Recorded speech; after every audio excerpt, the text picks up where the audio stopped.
to On the Sidelines, the show that discusses sports and how sports intersects our lives. I'm your host, Paul McGrath, and I'm glad that you could join us for this edition. Our guests today have played professional hockey, acted in Hollywood movies, written a book, and have also lived a normal life, I think, similar to you and me. Later in the show, we will have our usual photo from On the Sidelines segment. There will be a trivia question concerning the picture, and thanks to our friends at Avidia Bank, a great prize for the winner. All you have to do is email us at studio@westbrotv.org with On the Sidelines as the subject matter. I will repeat that address at the photos from On the Sidelines portion of the show. Now on with the show. In the sport of hockey, there is a term used for players that fight or act as enforcers to help maintain a sense of fair play in the game. These players are known as Goons. I am glad to welcome to the show Paul D'Amato, who played a goon in the cult movie Slapshot, and a man who wrote about his life in a book titled Goon, Doug the Thug Smith. Doug, Paul, welcome to the show. Good morning. Thank you. Good to be here. Okay, let's start a little bit. Paul, we'll start with you. Before we get to the movies and the Slapshot, I think you were born in Worcester, you're raised in Framingham. We're here right in the middle in Westboro. Yeah. Well, how did Worcester and Framingham frame your life, or how did it get to you to a certain point? We followed my father. Yeah. We followed my father's work, and his work as an insurance man. So we followed him, from Spencer to Boston to Framingham. Okay. What we did was we watched the world go by as it related to sports and things like that. Now you were in Framingham High School. I was in Framingham High. Yeah. Did you play hockey there? No. No hockey. No, I didn't. Yeah. I didn't choose to play hockey until afterwards, and it was because I was following a music career, and I was playing guitar at the time. You were in a group. I can see the correlation. Yeah. I was playing guitar at the time, and we just I never played hockey in college. Yeah. But I mean I did play hockey in college, and I said to myself when I was in the service, I said, people were dying around me because Vietnam was around in our era. Right. And people were dying around me, and I said, the heck with this, I'm going to follow my bliss, so to speak. And so I went into acting. And now by going into acting, that means going to school? Or how, I went to Emerson College. I went to Emerson College in Boston. And while I was there, I said to my roommate, Hustling Hugh Monroe from Wellesley, I said to Huey, I said, how am I gonna get 2 credits in phys ed? I want to get a BS in speech. I don't want to get a Bachelor of Arts. I want to get a Bachelor of Science. How do I do that? Do I take body movement? Do I take tap? What do I do? Yeah. And he says, no. He says, what are you, crazy? He says, play hockey with us. I said, what are you talking about? He says, you play hockey, right? I go, yeah. He goes, well, we'll play hockey with us. And I go, oh my God, are you kidding me? He goes, no. So I said, where do I sign up? And so I went down and walked on, made the team. This is varsity. This is varsity, yeah. Well, it was a varsity sport. Yeah. We had basketball, hockey, and wrestling were the varsity sports in Emerson College. We got a letter and a jacket and all that stuff. And I just pursued my dream and played hockey, and I had a heck of a time.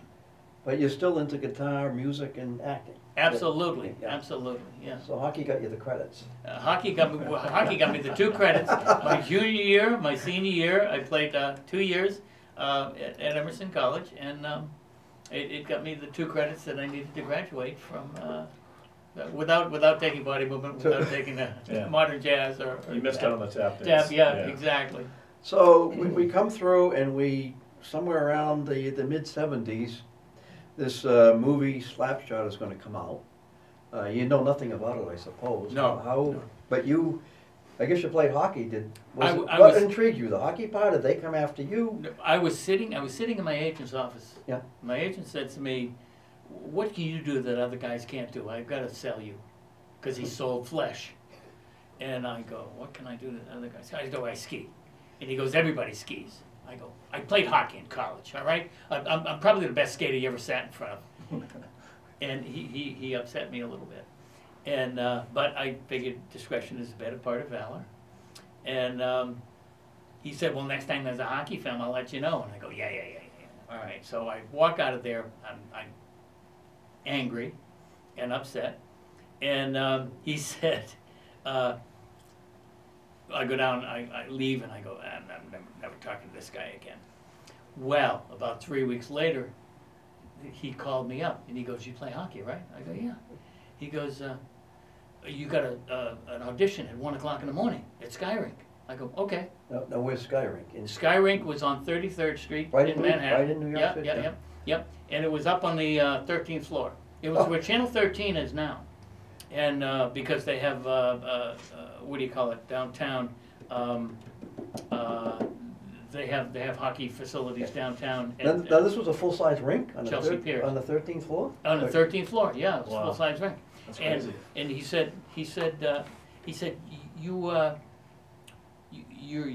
gonna play hockey. I go, "Okay." He goes, "Can I ask you a question?" I go, "Yeah." He goes, why are they having it at 1 o'clock in the morning?" I said, "It's the only time they can get ice." He said, "What's that?" I said, "Never mind, just tell them I'll be there." So I decided I was going to practice. I'm gonna take my stick and my cup and my knee pads, my elbow pads, and the heck with it. The rest will follow, and I'll wear sweats. And I realized as I was tying my skates up that, oh my God, I can be in this thing. These guys can't skate like I can.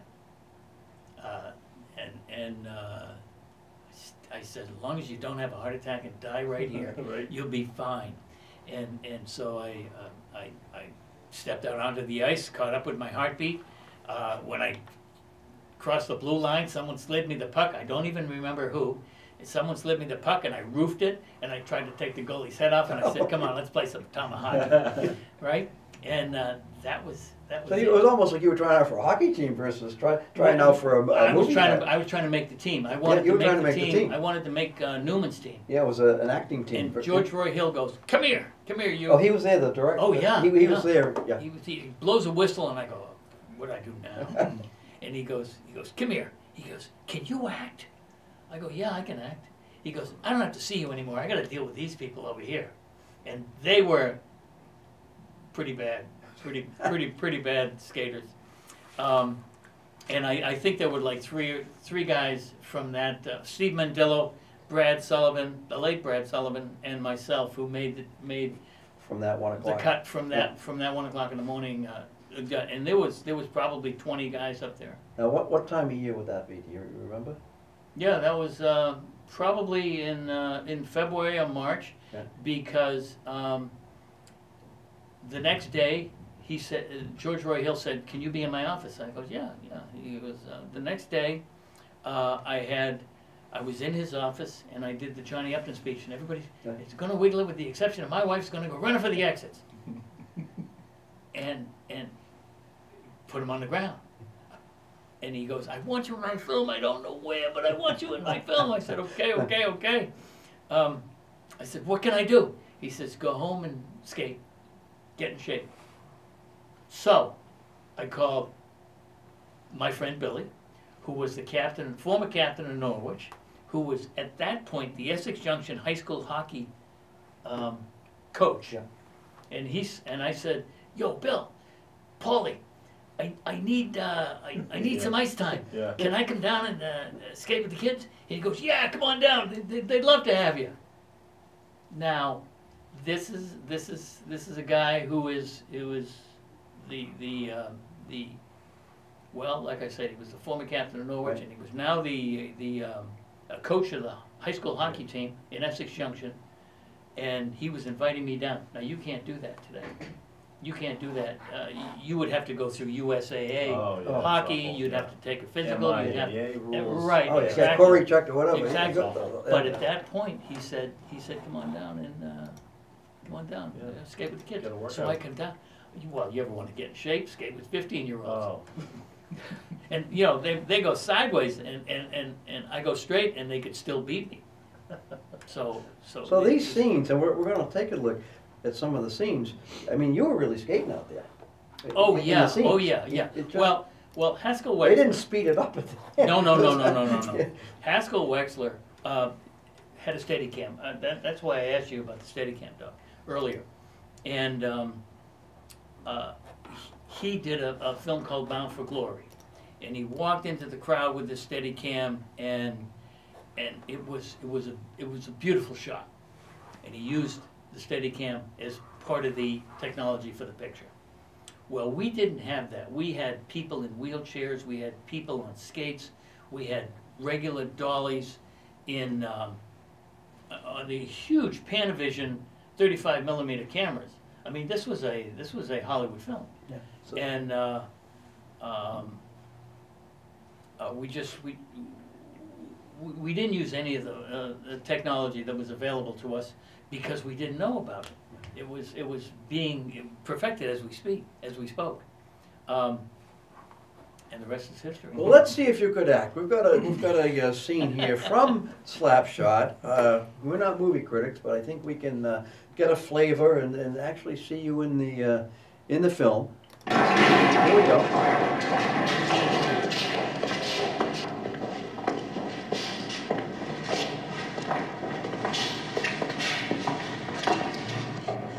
Hey, McCracken. Dunlop, you suck cock. Oh, I can get.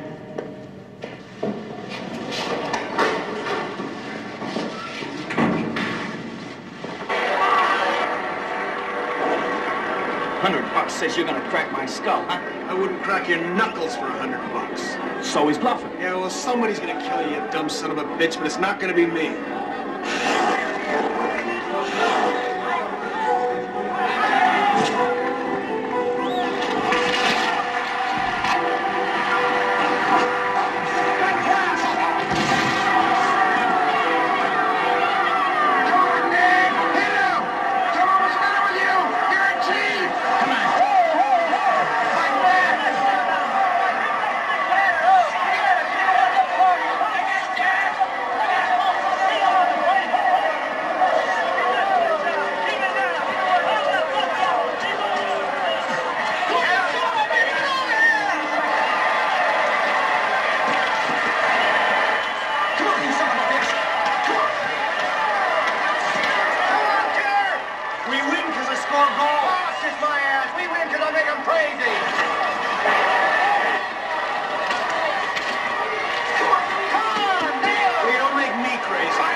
biggest fucking pussy in the league. That's right. I like pussy. Yeah?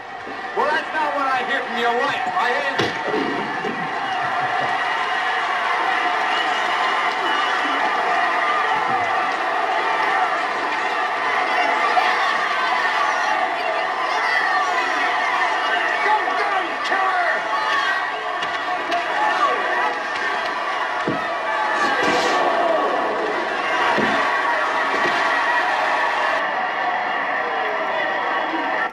Well, there you have it. A lot of, especially women, would love to act with Paul Newman. You got your scene with Paul Newman. It's my idol. He coming down. Based on research I have here, this movie was filmed in Johnstown, Pennsylvania, Hamilton, Utica, and Syracuse, New York. Where were you? That was Johnstown, Pennsylvania. That was Johnstown, That Pennsylvania. was Johnstown, Pennsylvania. Yep, at the War Memorial Auditorium. Both scenes, the Yep. Paul Newman and then on the ice. Yep. And because that was, the script was written by a woman named Nancy Dowd, we'll see her Yes, later. yeah, yeah. And her brother played for the Johnstown Right. Chiefs back then. Right, right. So I that's think they what, might have been, were they the Johnstown Jets? Oh, the Jets back then? The real team. The real team, yeah. Johnstown Jets. Right, Right. right. Right. So those scenes, let's take the first one with Paul Newman. Yep. And we'll do the second one. You remember how many takes it took? Especially when you're hitting into Michael Onke in there.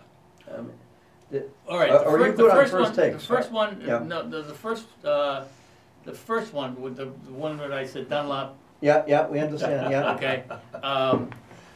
He was. First of all, it was in your spare time. It was Dunlop, Yeah. in your spare time. Okay. And then they cut the in your spare time because it was redundant. Yeah. All right. Then that's at least that's what George Roy Hill told me. The second one, the first one was basically a gunfight. Yeah, well, yeah, you're coming down, yeah. That's what I was thinking. I was thinking a gunfight, and we're gonna just shoot it. that was it. And the second one was the one with Unkeen. Oh, Yeah. and when I smashed him into the boards. Right. Yeah, well, that I had a rubber stick for that. Oh, I really? skated. Yeah. That was probably 13 or 14 takes, with the guys egging me on, screaming, "Hit him harder! Hit him harder!" And I'm like, Well, he actually did play hockey for Michael. University of New Hampshire. Michael was a great Yeah, hockey player. right, yeah. Michael was a good hockey player. Yeah, he played and Hanrahan. Oh, is that right? Yeah. Yeah. Hanrahan the goalie. Yeah. Mike played hockey, and I didn't want to leave my feet, because if you leave your feet, you lose. You lose. Plus it's a penalty, yeah. Yeah. So I kept one foot on the ground and smashed him as hard as I could, and with a rubber stick. And I'm sure you can see it bending, but you didn't see it there. Well, how about the sword fights? Were those rubber sticks or those real sticks? That was rubber sticks. Now with that was rubber sticks when we went to joust each other, and then it was balsa wood when he hit me. When George Roy Hill sat down and hit me. That's the way it was. And that's the way it was. Yeah. And so how was Paul Newman? How was he off the set? Did you interact with him? He or? was great. He Yeah. was great. Let me tell you about Paul Newman. Paul Newman was. I found in that scene. You see where he sits up and says, "Go get him, killer." Yeah. And I listened to George Hill. I listened to him give Paul direction on that piece. And he said, "I need about 10 seconds of film here, and I need you to sit up and with a smile, and then say, 'Go get him, killer.'" And so, okay, so I watched that, and I watched that happen, and I watched Newman go get him, killer. Okay, so I had to wait, because I had to wait until dailies came in, and dailies didn't come in for another 2 days. So 2 days later, we're sitting in there, and I'm watching, and oh my God, he did it. He did exactly what George Roy Hill asked him to do. And I found myself next to Newman, and I found myself saying, "That was a great moment." And then I realized, what are you doing? You're telling Paul Newman he had a great moment. And I said, "Sorry about that, Chief. I'm sorry." And I went over and I sat down, and I was like, "Oh God." All right. So the next night was the stick fight. And the next night was the stick fight, and so we brought these in, and I'm watching the stick fight, and I'm going, yeah, this is okay, yeah, this is good. I like this, and I find myself someone's in my periphery and it's Paul Newman. And I go, what? And he goes, you're crazy. And I go, thank you. And not to interrupt you, but I mean, those scenes, Yeah. you really do act and play like a crazy guy. Yeah. Yeah, You yeah, do it yeah, well. yeah, yeah, yeah, And yeah. obviously, I'm not giving you a kick here, but I Yeah, mean, yeah. you know, your features. Well, the right? facial Your expression, expression. You got the wide eyes, Yep. and you Yep. know, back then He's of course you bugged were out. younger, Oh, yeah. Yep. and you certainly portray like a wild man. So Yep. that was the perfect character for you. Yeah, yeah, You yeah. yeah. really, well, you killed it. I mean, you were great. Maybe he Yeah. was in character. But you know what I'm saying? I mean, No, it's I fantastic. You know what? Yeah, in looking back, absolutely. Right. But when I first came to George Hill, I said, what can I do with this role? Mm. You know? And he said, you can do anything you want. Yes, we gave you a And long I went, leash. oh my Yeah. God, anything I want? He says, you can do anything you want. I go, okay, Right. thank you. So if acting like a wild man it comes natural to you, Yeah. well, you should have gotten Yeah. an Academy Award. because Yeah, yeah, yeah. You were, Yeah. that was incredible. Yeah, Yeah. Really. Yeah. And as a hockey player, Yeah. you know, if I saw you coming at me, I'd be like, oh my God, look at this guy. Yeah, He's out of his mind. yeah, he's, Yeah. So that was fantastic. Yep, yeah. Well, it was part of the game. Sure. Part of the game. so you were playing a goon. I don't even know if the term goon was around back then, but you were the goon in the movie. Yep. Well, let's go over to the real goon. Yeah. Let's go over to Doug. You were born in Mass, so give us a little background on how you before you got the Yeah, goon. I was born in Quincy, Mass, Yeah, yeah. and we relocated down to Hanover, Mass, South Shore, Yeah. south of Boston. And I grew up in Hanover. I went to Hanover High School. And like Paul, I didn't play high school hockey. I didn't play hockey at all, as a matter of fact, until I was out of high school. And I only played hockey as a 19, 20-year-old just so I could pal around with my friends who all played hockey. You know, they would skate on ponds. They would rent ice on a Friday night. And, you know, I would sit in the stands and watch them play with other friends that didn't play, but I felt like I was missing out. My background from 12 years old up to my 20s was I was an amateur boxer. My father was an amateur boxer. He was actually a paid sparring partner for professionals in our area in the 60s. So I was kind of groomed into boxing. And long story short, you know, my hockey career became, you know, real through fighting, because professional hockey allowed fighting. And I'm sure a lot of people will say, well, Jesus, you didn't start skating until you were 19, 20. How did you make it to professional hockey? I was athletic. I was able to pick up skating relatively quickly. It only took me a couple of years, enough to keep my balance. I certainly wasn't going out there to be a goal scorer. You know, Paul, I mean, I've seen you skate in the movie. I mean, Yep. Paul was 10 times the skater I ever was. But that wasn't my angle. My angle was enough to keep my balance that I could drop my gloves and fight, which again was allowed in hockey, Yeah. you know, Right. at the professional level. And I knew my boxing background would carry me half the distance. So now it's just a matter of, where can I get a tryout? Who can I get in contact with to let me in? Because the hockey fraternity is tight. And so, like I said, my angle from the beginning to the end was just learn balance to fight. Well, let's look at one scene here. Supposedly in the movie, how you got your job, and we'll see this. Tonight we have a very special fucking guest joining us. Doug, the Thug, Glad. I'm a big fan. It's a good show. Speaking of fans, let's go to the phones.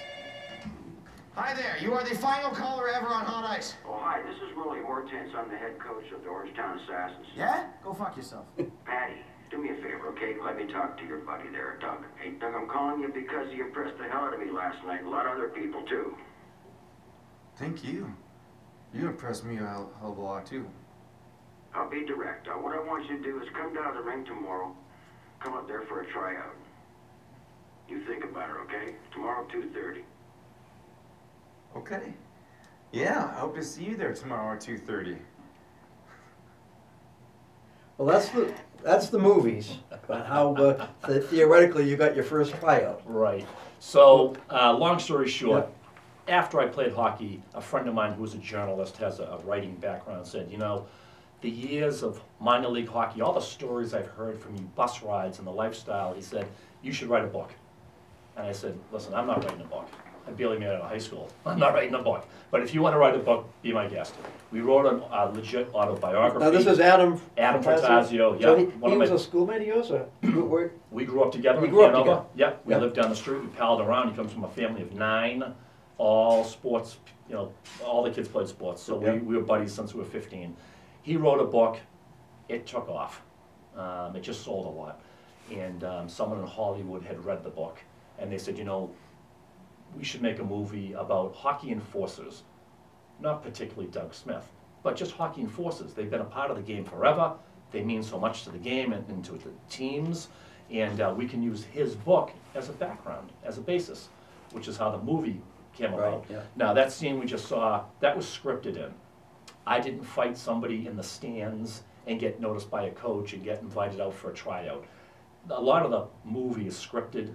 Well, if you look at the movie, in the beginning it says, based on a true story. Right, it's based on my true Based on a story, true right. story, yeah. But I mean, in reality, I'd say 50% of the movie was legit Yeah. off of my book. The other half, again, was scripted, Yeah. you know, for comedy's sake, Oh, yeah. to sell. Like I said, if it was the Doug Smith story, it would have tanked. They would have made a penny. But, you know, they had to run a little bit here and there. And that was a scene that they kind of, you know, just threw in there. You know, the coach sees me fighting somebody and, you know. Well, the next scene is one I like. It's kind of funny. I assume, I'm going to guess it was scripted. But we're going to show, this is when you were trying out for the team. And they have you coming on, there you are, coming on the ice. And I like your skates. We'll see your skates. Dougie! Doug! Come on, your son.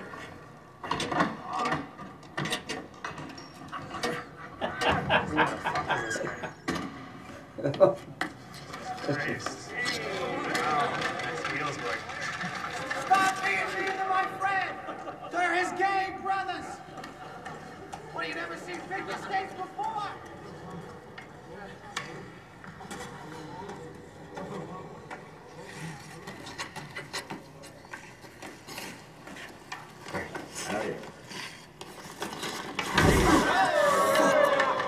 I don't know what you sweethearts are all laughing at. 1 and 9 last time I checked, so shut the fuck up and let this guy have his shot, all right? Coach, you're not actually gonna let this guy join the team. You're not joining the fucking mousecapades, right, buddy? You're not trying enough for the escapades. Spit it out. You're a big boy. Use your big boy words. Fuck it.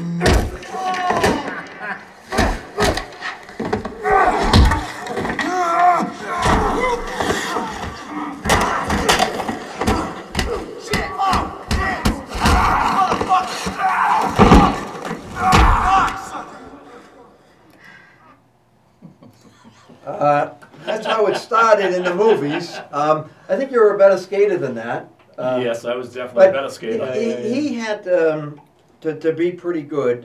Sean William Scott played you. He had, I think, had to do pretty good to act like that. Yeah, he was a better skater than He was that a better, himself. I'm sure, yeah. And he was a phenomenal actor in the role. I mean, most people remember him as Stifler in the movie Apple Pie, Uh-huh. American Apple Pie, whatever it is. And he's a great guy.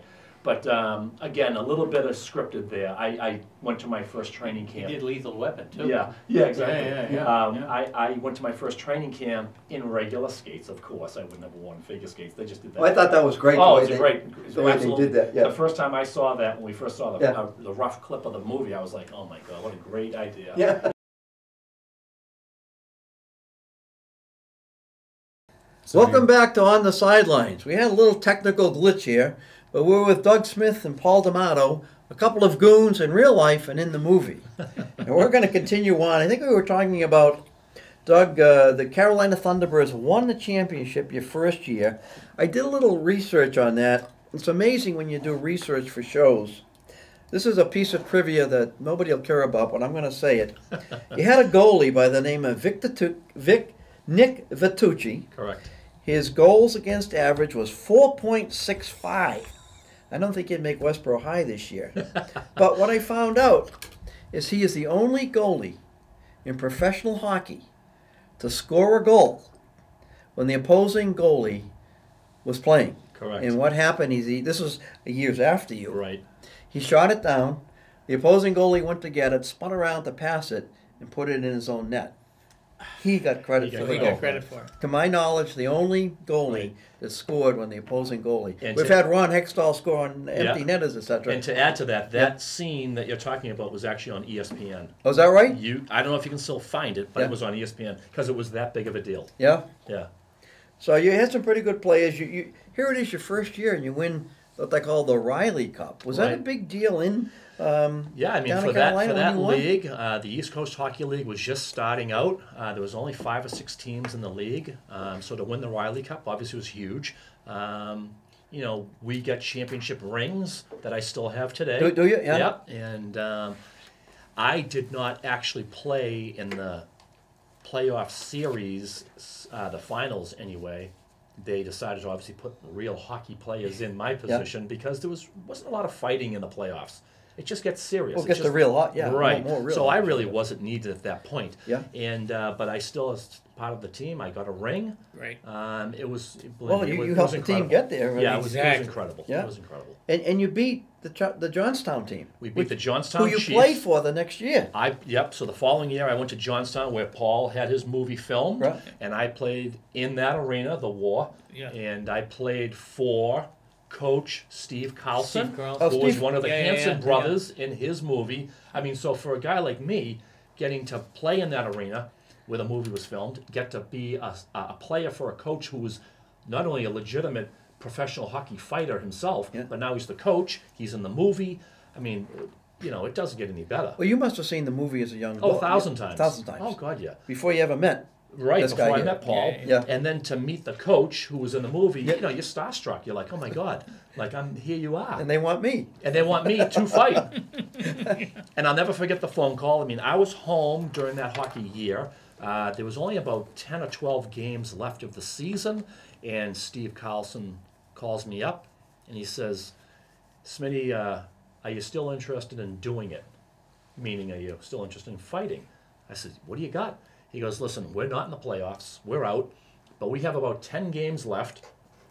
And every team that we're playing from here on in has an asshole that I would love to pay back, that he's caused us problems throughout the year. And I said, see you tomorrow. Hopped in my car and Count drove me to in. Johnstown. And he literally said, you have free reign. Like, you know who these tough guys are. You've either fought them before from last year, or you just, I know you follow the sport. And every time I got on the ice, he would just say, here you go, right wing, line up next to him. And I already knew what was going on. Yeah. So you talk about having, you know, a long leash. It was incredible. It was incredible. Well, you have a long leash. You played with the Moncton Hawks. Andy Brickley was there Correct. your year. The Phoenix Roadrunners, Springfield Falcons, Louisiana Ice Gators. Love the name. And the Springfield Falcons, again, they had a fellow by the name of Daniel Briere, Right. who was very good. He was So, a major league NHL yeah, star. you played with some good I players. played with some real good guys, and I was brought in because of those guys. Yeah. You know, they didn't have a protector for a Well- game or two, and I was basically a suitcase. I mean, I jumped around from team to team. You know, 3 games here, 1 game there, 2 games here. I bounced around, but my job was specific. Yeah. You know, Daniel Briere is a draft pick, a first-round draft pick, and we don't want anyone running him or hurting him. This is why you're on the bench. You're an insurance policy. And if someone acts up, you're going to go out and you're going to kick their ass. And if not, then Well, there's a lot of discussion on that today because the players police themselves. Now it's a whole different ballgame. Yeah. And we can discuss that for another hour. But, of course, for right. The another- game but has certainly it- changed. it's There's no certainly two ways changed, about yeah. it. Well, let's switch gears here for a minute. Let's go back to Paul. And Paul, we do Slapshot. We talk about Goon, and then we have this movie called The Deer Hunter. I mean, Oh, yeah. talk about the opposite ends of spectrum. Yeah. We have a Vietnam War going on, Yep. and how did you get this? You didn't have to skate for this film. No. And you didn't have to learn lines too much. But anyway, how? I met I'll tell you a funny story about that. I met Robert De Niro when I auditioned for The Deer Hunter. Yeah. Yeah, and he said basically, I don't have to see you anymore. Thank you very much. And I said thank you, and I left. And as I left, one of the guys said to me, what are they doing? What are they looking for? I said, they're looking for big muscular guys. And I wasn't it. So I left and went down. And Oh, so you were just figuring he dismissed you. Yeah. Yeah. Yeah. And he didn't. He didn't. Michael Cimino decided that he wanted me, and he wanted me for the role. Well, let's take a look at this role here. Yeah.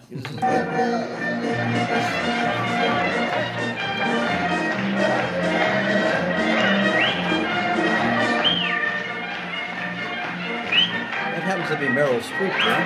Yeah.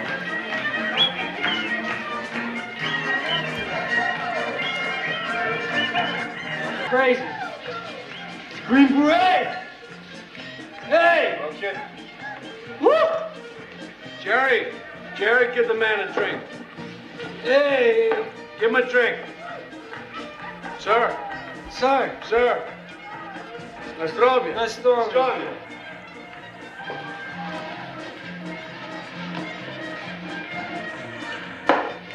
Don't cause any kind of problem. I'm going to talk to the man. I want to talk to the man. What's going on with him? Sir, Mike Bronson. Nick. This is the groom, Steve. I'm the best man. We're going airborne, sir. I hope they send us where the bullets are flying. That's right. Fighting's the worst, huh? That's right. Bucket. Bucket. What do you say? Bucket, that's right. Who the hell is he? Oh, fuck. He looks like a fucking hillbilly. Give me another drink, Jerry, just the same. Hey, Bucket. There you go. Yeah. In the Deer Hunter, how many times that scene? I mean, what were you drinking there? Tea. Number one, Yeah. tea, and number two, 26 times. Oh, really? Each time you said no, each setup. Each setup. So and there were two setups. I mean, you had Robert De Niro in that, Meryl Streep, Christopher Walken. Yeah. It wins 5 Academy Awards. Yeah. I mean, and it was a piece at that point in time. I mean, Yep. the country was divided then, maybe as much as it is now. Controversy, right? Well, there was so much controversy that De Niro during the war, De Niro said, "America, love it or leave it," and all I did was look. So I didn't say anything, as opposed to being the anti-war statement Right. in the. Now that movie was filmed in Thailand and 8 other towns and cities in West Virginia, Pennsylvania, Ohio, and Washington. Yeah. Where you weren't here? You are Hollywood movies, but you were never in Hollywood. Where was this? Interestingly enough, that was in Shaker Heights in Cleveland. That was in Cleveland. Lemco Hall, Shaker Heights in Cleveland, where Paul Newman was from. Oh, is that right? Yeah. We were. I was told to report there, and I was given two pieces of script. Fuck it on one page and fuck it on the other page. That was it. So how long did it take you to learn your lines? They laughed. Freddie Schuler, who's the director of photography, Freddie Schuler was he was saying we were laughing behind the camera because we knew that you were going to say fuck it, and that's all. And so it wasn't you weren't going to go up on your lines. Yeah. And they were waiting for you to go line. And I said no. I said I wouldn't do that. But I love the look. I mean, Yeah. you're playing the Green Beret. It was Right, a tough period of time. imposing look that you Yeah. had. 3 haircuts later. 3 haircuts later, and 3 taking into the suit. Oh, is that yeah? Oh yeah, sure. Yeah. So where did you get that? How did you get that role?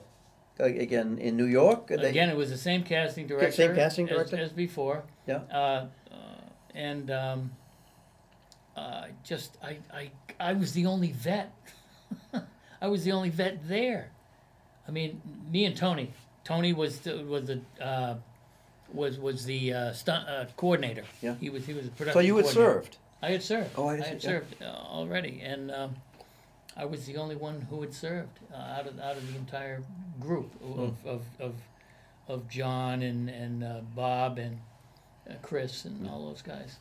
So what was it like back then? I mean, Meryl Streep was starting out. Christopher Walken. I mean, Yeah, a lot of people didn't know who they were back then. Right. Right. They didn't. They Yeah. didn't. They didn't know what they were getting into. We saw the Deer Hunter in black and white and without music. So it was devastating to us when I came out of that film. It was like, oh my God, I've been through the ringer. And Well, it's a tough movie to watch. yeah, For well, me. Well, Yeah. with music Yeah. and in color, Yeah. it's a tough movie. Yeah. You imagine with black and white and no music, because you weren't told what to think. Yeah. Right. And I was going to ask you, yourself included in some of those actors, is that a type of movie that you don't regret doing it, but do you have second thoughts after you watch it saying, what am I into here? Is this going to kill my career, or am I going to regret doing this? Am I going to be blackballed? Like In for the time period. The time period, okay. What I said to myself was, and I can only speak for me, right, was we got 5 Academy Awards and they can't take it away from me. Right. There's no way they can take it away from Right. me with those 5 Academy Awards. I'm in, and so the heck with what they're going to say. The critics. Yeah, because you had people taking a stand. Sure. Oh, yeah. On whether it was good and whether it wasn't good. Okay, fine. Right. Take a stand. That had nothing to do with me. Yeah. That had to do with the writers. That had to do with the direction. All I said was fuck it and fuck it. so with Academy Awards though, for a movie like that, are you individualized? Like, do they specifically say the movie itself, or is it like best actor only, best supporting this person? How do you get acclaimed as an Academy Award winner, or are you not? How does it work? Okay, we got Best Picture. Right, so you're included outright. I'm included outright, Gotcha. and that was it as far as that's concerned. Bobby got Best Actor. Yeah. Chris Walken got Best Supporting Actor. Right. And like you said earlier, not to interrupt you, but I mean, all those people that were so young, Oh, yeah. today to say to yourself, wow, look at how much they've done after that. Yep. Oh, yeah. I mean, Yep. they've all exploded. Yep. Yeah. You know, it's crazy. Yep. That was tremendous. Yep. Right after that, they were giving away T-shirts right after that with fucking A on it, and they were giving away T-shirts with the Deer Hunter and John Savage was on hair, so you know. No, that's tremendous. Yep. Let's go back. I want to talk about Nancy Dowd. Nancy Nancy Dowd is the one, and here she is. She wrote the script Right. of Slapshot Right. based on her brother, Right. who played for the Johnstown team Right. the year before. Correct. And at the end, there was a fella by the bad guy beside you was Ogie Oglethorpe. Yeah. Sure. And here's Ogie. Here's what Ogie looked like Right. in the movie. That's Character. Ned Now, Dowd. that's Ned Dowd, which Dowd is right Nancy's there. brother. Right. Yeah. Now, I got to ask you this. He was supposedly, that part was based on a fellow by the name of Goldie Goldthorpe. Right. Bill Uh, Goldthorpe. Bill Bill Goldthorpe. Goldthorpe. Correct. Now, Right. I met, and there he is there, I met Goldie this past summer. Did you? Yep. I met Goldie. That's great. And I got to ask you this. I happened to have dinner with him. He was at my table at a golf tournament. In the personalities of Goons, on and off the ice, they're completely different. Yeah. Completely different. But the story I saw somewhere, and I don't know if you can corroborate this or not, was that Goldie was supposed to be in the movie, but he was in the locker room and threw a beer bottle that hit Paul Newman's brother in the head or something, and they said, "Goldie, you're out of here." Truth, fiction, I can you can't. believe it? I can't corroborate that story. You can't. No, because I wasn't there. And So let me add to it, because I know this Yeah, is your yeah, movie. yeah. Yeah. But here's what I heard on a similar situation Yeah. was that he was asked to be in the movie, but he went AWOL days before his Oh, really? shoot and his scene, and he just disappeared.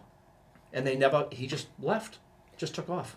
Well, when I met him, his book, he just came out, the book. So I went through the book, and it's kind of, doesn't mention too much about this at all. But Goldie was quite a guy. Oh, yeah. He set the penalty minutes. Yeah. Yeah. He's a minor league legend when it Oh, comes he to is. hockey Yeah, fighting. yeah, yeah. I mean, myself, I know him personally. I've done golf tournaments with Yeah. him over the years. He's a tremendous personality. Oh, God. But on the ice, he was whole as different. crazy and nutty as any hockey fighter has ever been. Well, and I didn't ever consider myself a goon, so to speak. Right. We just use that for a title for our book and, of course, the movie. But if there was ever like a real goon, like a guy who was really out there to just hurt people. So That was this guy here. Yeah, it was He Goldie. was he played hockey one night and be in jail the next night. Yeah, if you read his book, and I read the book, I mean, his life is, he got arrested more than, Oh, he my had gosh. 1,000 penalty minutes. I think Yeah. he got arrested more times. Right. It was I quite have a life. shirt that I have at my house. Yeah. It's a long sleeve white T-shirt. It has that picture on the front of it, Yeah. and on the back it has every jail he's Oh, been in. yeah, And I'm yeah. telling you, there's got to be 50. It's the print is so A small jail because tour there's so or many. something It's like like that. a jail tour shirt, Yeah, yeah. and I cherish the shirt because I had him autograph it. Oh, did you? At Oh, a yeah. golf tournament. I brought it with me. Well, He I got the book. autographed I got the book autographed. Right. I don't have the jersey But autographed all the yet. jails he's been in Yeah. over his, and he was a young guy. He was Yeah. in his 20s when all this took Yeah. place. Yeah. No, read the book Oh, yeah. about what happened with him and Bob Costas when Bob Costas Yeah. was a young Tried to interview sports. him. Yeah, just read the book. I'm not going to tell you, but it's interesting. It's interesting. Yeah. All right, so much for Rogie. We're going to go take a break. We're going to do photos from on the sidelines. Now, some of you people like to take pictures. Some of us like sports, and some of us like to do both, take pictures in sports. So for you younger people out there, try taking a picture and maybe try getting it autographed. This is a picture I took in 2017. And on the left, we have Chris Nyland, who was a Legend. goon. Yeah, Talk yeah, about a goon yeah, legend. yeah. in Boston-based hockey. boy. And on the right, we have Forbes Kennedy, another tougher player in a different year. From the So- Maritimes. Canada. Maritimes, Great yeah, guy. I've yeah, met him yeah. before. Yep, good guy. Yep. And we're at a golf tournament, and they were getting ready to send us out in our carts. And all of a sudden, I noticed Chris and Forby together. So I ran over to him. I said, guys, give me a quick picture. Give me a quick picture. And they did, and this is how they posed. So I was very fortunate, got it autographed. But what I did for the next year in the tournament, I took that picture, and then I did this. I made a poster. Oh. And what I did is I have the dates and every penalty. Forby, Wow. on April 2nd, 1969, he had eight penalties and 38 penalty minutes. And on March 31st, 1991, a game I took my son Dave to, Chris Nyland broke the record with 10 penalties in 42 minutes. So they have the record for most penalties in most penalty minutes.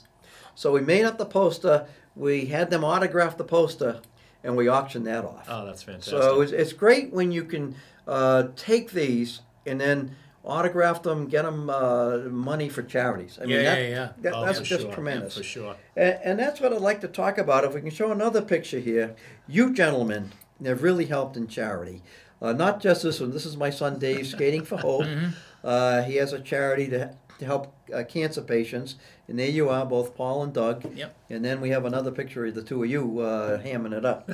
But you two, I don't mean to embarrass you, but you do a lot of charity work at different events, both of you. Well, we both agree. I mean, we're fortunate for what we've had in our lives, right? Ball's had acting and exposure. right. I was a underdog that came out of nowhere, pond skater, and look what I have today: 2 books and 2 movies. That's right. We're very gracious for what we have. Yeah. But we also understand that there's a lot of people that don't have what we have, and whether it's just simple support, like your son's tournament. I mean, Paul and I we tried never to miss that. Yeah. And I mean, even to show up for a few hours and say hi to people and shake hands of other people that might be sick or whatnot, believe me, And we get more out of this than you think. I think we saw Air Force and We saw Holy a game. Cross That's right. at that game. Right. D1. Right. Whoa, up and down Right. and up and down and up and down. Right. Oh my God, these So guys. to answer your question, I mean, again, Paul and I, we're certainly on the same page when it comes to things like charities, donations. I mean, all you have to do is ask. Yeah. And we try to go out of our way. We've done many, many things together over the years. That's right. And it's just the right thing to do. And it's amazing, especially Slapshot, 1977-8, even yours, Doug, the people, you guys, they look up to meet you second guys. and third generation and Yes. fourth to generation. keep it going. Right. I mean, look at Paul. His movie's in the 70s, Yeah. and he's still Unbelievable. recognizable today. Yeah. People call him Dr. Hook or I was- McCracken. I was- They still know him as that. I was sitting with Rod Gilbert and Steve Vickers. Yeah. And we were doing a thing called Hockey for Heroes, and it was about the World Trade Center. Oh, gee, so, yeah. so it was back in September of 2001. Right. And we were drinking a beer on a Friday night, and Vickers says to me, he says, "Yeah, I'll tell him." Closes his phone. That's how old it is. Closes his phone. Okay. And he says, my kid's on the way to on the way to a game, and they want you to know that he's watching Slapshot. Junior game. And I'm like, wow, second generation, huh? And Gilbert, who is just an extraordinary hockey player. Yeah, legend. Right? Yeah. Legend. Yeah. He says, hey, Bully, well, you were watching us, we were watching you. Right. And I was like, oh my God. But that's true. God. And we mentioned something earlier, off camera. I mean, there's not a junior hockey team or a high school hockey team that doesn't have a bus or a road trip where they don't have Slapshot somewhere loaded up in a VHS or DVD screen. It's the movie.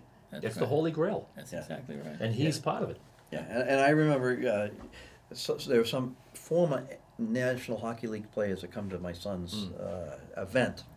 And the people want to meet you, but the former NHL players, they want to meet you guys. Of course. Yeah. I mean, it's funny. Yeah. It is funny. And I want to meet them. Yeah. Oh, yeah. Yeah. But you've met a ton of people this way. I mean, Oh, just yeah. We've been whatever very you can blessed, do. obviously, in Yeah. that way. I mean, I had Hall of Famer Ray Bork say to me once, you're the most famous hockey player that never played in the show. Yeah, yeah, that's right. You And know, the same as Paul. Exactly. Yeah. You know, Paul's the most recognizable face. There's the Hanson brothers and all the other characters, but it's him. Yeah. He's the real star, Yeah. and people recognize him today still. So it's incredible. A couple quickies. We're running down the time, but I got to ask you. Hockey, you're an actor. Your wife is an actress. Yeah. How did she meet you? Because She's of way hockey, better an than him, actress. too. No. She's way better than him. She played the waitress, and I played the truck driver in a reading. Oh, is that we right? did. Yeah. And that. I got my roommate at the time. I got him to ask her out. And I said, For you or for him? No, for me. For me. And the rest is history. Yeah.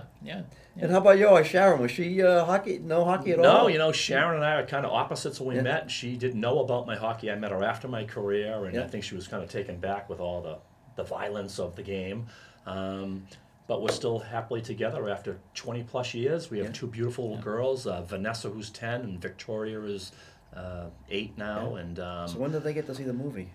yeah, it's going to be a long time. I mean, anyone who has seen the movie, obviously, the language is atrocious, but it's for an adult. Yeah. But, you know, everything's good in my world. I mean, I have a great job. I'm a cop in the town of Hanson, which is just south of Boston. I work with a great group of people, and, you know, everything's good. Yeah, that's great. Yeah. Well, I want to thank you both for coming. Thank you. Paul? Yeah, Pleasure. thank you. Doug? Yes, of Thank course. you. Well, this is Paul McGrath saying, thanks for watching, and I hope to see you at the game.